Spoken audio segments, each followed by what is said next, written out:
Hey yo everyone, Ike here and welcome back to the next episode of Scrap Mechanics Survival. And alright, I finished this automated farming system, the thing which I started yesterday in the live stream, but for some reason my internet connection dropped and I couldn't finish it, so I finished it off camera. And now it works really amazing, like it does everything from start to finish automatically, and all I have to do is to add some batteries from time to time. And someone actually suggested in the stream that I should go with the controllers, and I might actually do that. We'll see how much like batteries to use, because I slowly start to upgrade the engines. And also, as you know, I had this recipe where I can make batteries, so I feel like we can keep it as electric engine, so it's not that bad. And also, at least we have some reason to harvest those circuit boards, because as you know, they are collecting quite fast. Alright, so first let me show in action, and then I'll show how it actually works and what does what. So let's see it in action.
Alright, so as you saw, this is how it works. So basically, this is the water pump which sucks in the water, and actually really lucky that I have this pond here, so I can make it really automated. I'm not really sure how people who don't have like water right at their farms would actually make something like this, because as you know, with the pistons you can't really make it this consistent. Like it's pistons really bad, and I mean with pistons, so it's like connected all together and you can have like watering system elsewhere. Because for me, as this like a electric engine, like basically separate car which drives back and forward. I thought there's some hay, but as you drive back and forward, everything have to be on it. So as you can see, it goes here, gets the water, then it starts to drive backward, and I have the sensor up here which gets disabled, and then the water cannon goes up and it's connected to both of the water cannons. And also, as you can see right now, it's on like a one line, but I think it's quite easy actually for me to make on two lines. So basically all I have to do is to add another two vacuum pumps, and with some glass pipes I can add to those chests, and I'll have two lines. And I don't really like plan to make it any wider, because like you know, I already had 100 fields here, and the issue with 100 fields is that there's like really bad attack happening. Like the raid is quite bad, and as I don't really control like what it plants, it can by accident plant like all of the like pineapples full. Like imagine 100 pineapples, that would be insane. They would like on third night with 100 pineapples, there will be 3 farm bots, which I'm not ready for. So that's why what I think for now, at the beginning, I'll just extend this line here so it goes all the way to the grass, and see how awesome it works. Can we just take a moment to appreciate how awesome it works? It plants only when there is no seed, and waters only when it needs. That's really nice. And yeah, on this side as well, I can just make it until here. Basically, I could just go in straight line until I hit something. So that's how awesome this system is. And what I was trying to say is that as I can make it in one line, I'll have like, let's say 50 in one line. And then when I feel brave enough and I have like more defense systems, I can make 50 more fields, and then it will be 100 again. Because what I learned from the episode from the live stream, I believe it was live stream, that there is crop values, and it's not like a crop count. So basically, when you go on the Gamepedia page for Scrap Mechanic, you can see there's like these raid levels, and there's like crop values, and on top you can see where is like a crop value. Let's say, I believe potato had 1.5 and broccolis have 3. So let's say I plant 100 fields, one crop value is 3 for pineapple or broccoli, and basically the like crop value is already 300. And if you see in the table, like at the bottom at 300 plus, there is a farm bot coming, and actually that happened to me. I believe it was in the live stream and also in the episode where the farm bot came, which wasn't that great. And also those tape bots are often coming. Well, not often, but when the farmer comes in the third night, there's most likely the tape bots will come as well. And the tape bots, they are really awesome. No, they're not really awesome, but I guess I have already fixed it. Oh no, you can see the brick missing there, and there's some piece. So basically those tapes, they can actually do damage to blocks. So you need to be like a super careful when you plant like big fields, because those tape bots, they will definitely destroy everything. Alright, but now let me get it off these rails, and that's actually really awesome with this thing, is that I can just take it off the rails, and it looks like the raid will be in 5 minutes. So basically this is the whole thing. Let me reset it. So let me start from the beginning. So let's start from, well, it's all over the place. So basically there is electric battery which goes to the both engines. One engine is for 4 wheels forward and one engine is for 4 wheels backward.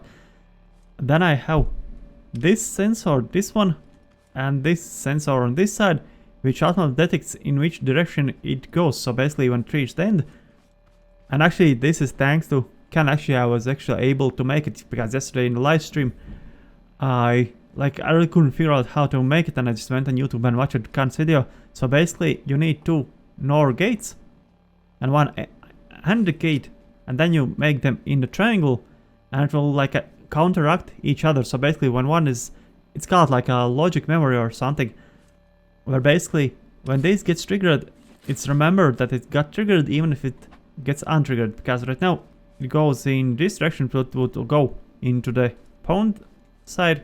But let's actually cover it. So let's say it just reached the end, it gets covered up, it stops, then the timer fills up, and meanwhile if this one will be blocked as it's at the water to extend like this. Oh my god, no, maybe I shouldn't have done this.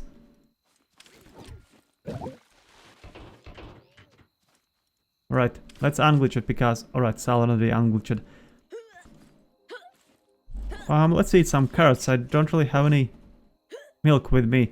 So yeah, basically that's all. Where did I left? So yeah, these go in a loop. No, but they like remember when they reach the end. So if when this timer will get filled, it will start to drive.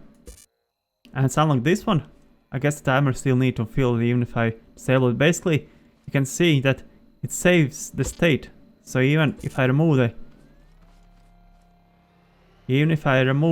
the block from the sensor, it still remember the state, so it still drives back and forward, back and forward. Alright, we still have time till the attack.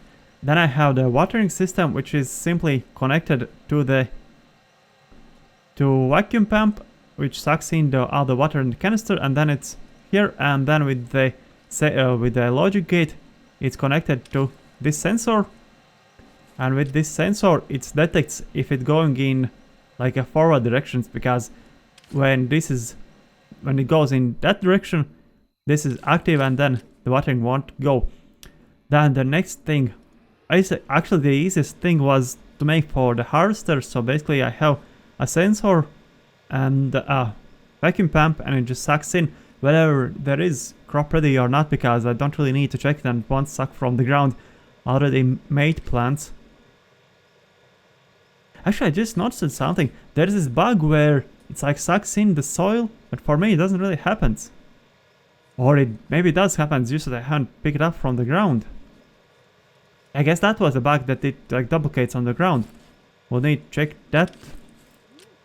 So next part is the planter, which is like the most like complicated thing, because I had to make it so there is this sensor which activates this one, but I don't want it to shoot whenever there is something or not. So I have another sensor which is on a small angle, so it detects like right above it. So basically it needs to detect when it's above this sensor, so it really knows that it's in the right place, because here I have like these points which is right above the field, which tells that it needs. Do I have plan spots? Yes. So it really tells that it needs to shoot, and when it's like ready to shoot, it also detects if the field is empty, so it shoots only when the field is empty, and that also with the logic gates. And again, thanks to Ken, because he like explained it a little bit how to make. I made it with three logic gates, but he actually wrote me on the Steam that you can somehow make with, not somehow, but he actually wrote how you can make with just 2 logic gates, which actually I believe will work and will be more efficient, because one logic gate less to worry about. Do I see any else? Yes, I see. Alright, so the attack is over. Oh no, no, no, no, no, no, no, no, no, no, no, dude. Thanks God I added this one.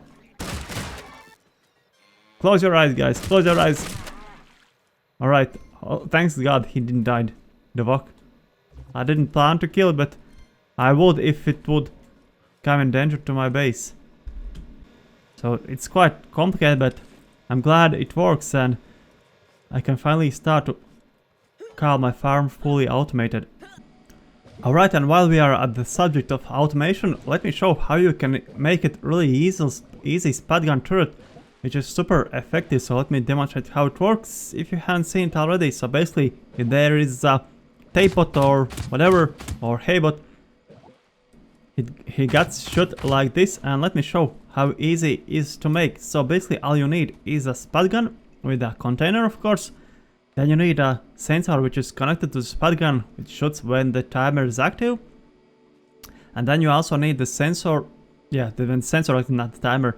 Then you also need the sensor go to the NAND gate. So basically it's active when it's not active. It's active when the sensor is not active, so it just moves back and forward. And then the NAND goes to the logic gate, which basically tunes it on, so it tunes back and forward. And once there's something in the front, the sensor tunes on, which means that the NAND gate tunes off, which means that the controller tunes off. And there's an awesome thing with the controller is that when it's on loop, let me show. So once it's on a loop, when you turn it off, it goes to the last finished location. And because of the sensor tunes on, it basically tunes on, and it's trying to go backward. Then the sensor disables and start to go back again forward, and it just keeps doing it. And as you know, with the mountable spud guns, you can't put a switch to it so it turns on and just shooting. It needs to be on the button or the sensor. So basically, and with this thing, it's really awesome that I can make this like a pulsing thing, because the sensor turns on off, which makes the spud gun shoot like this. Because if I'll have with some other system, not really sure which one, I would need to have this repeater timer and 2 logic gates, so it's turns off, on off the spud gun. But if it's like this, it just shoots like this. Or maybe I could make it just that it shoots whenever there's something in front of the sensor. But the issue would be that, let's say the spud gun is static. If I'll go here and it would trigger me, it will just stay on and it will never shoot me again. But as it moves, it's it gets away and gets disabled, then is ready to shoot again. So yeah, that's pretty much with the automation in my farm. As you can see, I started to remodeling it a little bit because I really want to make this whole thing a little bit higher. Already I'll cut this hole in the middle, and basically I'll cut this like whole part and move it upwards because I really need to have some kind of protection from the giant farm bots can actually reach the bottom of my base, which is not great. So if I'll have this high, I believe it will be high enough. And also actually I made this part because I have this driving thing underneath. So this will be like this, it goes up, and then this whole platform will be in this height. Actually there's another thing which I'm making right now. Maybe I should try to finish it in the video so you guys can see it as well. So basically I'm trying to make this like lifting system with the pistons just like it was in the trailer. So basically I drive up and then it moves up, but right now first off it's 4 separate pieces because as you know you can't really weld anything when it's like a building structure. So that's why let me actually cut it off the ground, and I believe I had 2 extra pistons. And actually it's really nice that I thought I need to make like little long pistons, but in reality I need only 11 like a blocks range. So basically I don't really even need tier 3, no, but tier 5 or whichever level piston. Well, I believe it's tier 5 because this one can go to 13, so I need only 11, which will be great. So I think I will add one on this side. Let me just place it so I remember. Let's see where it was. Alright, and one on this side. And now let's actually cut it off the building and weld it all together. Alright, so now it's one whole thing. So now let me try to weld it back on and see if we can actually lift the cars up, because I think it will be enough to like pick up one car in there, but I don't really think it's powerful enough to have both of my cars lifted in the air. Actually, let's see. Is there still this glitch where I can put the lift on the pistons? Yeah, I can. See, this is really weird. Alright. I guess let's just put the car down and see if it actually can hold. Oh, I forgot to weld something together. No, it looks like it's still going slowly down.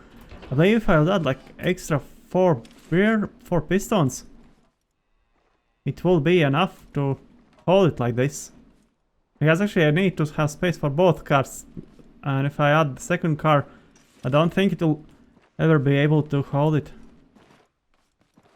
Let's actually, for curiosity, place the second car on this thing as well.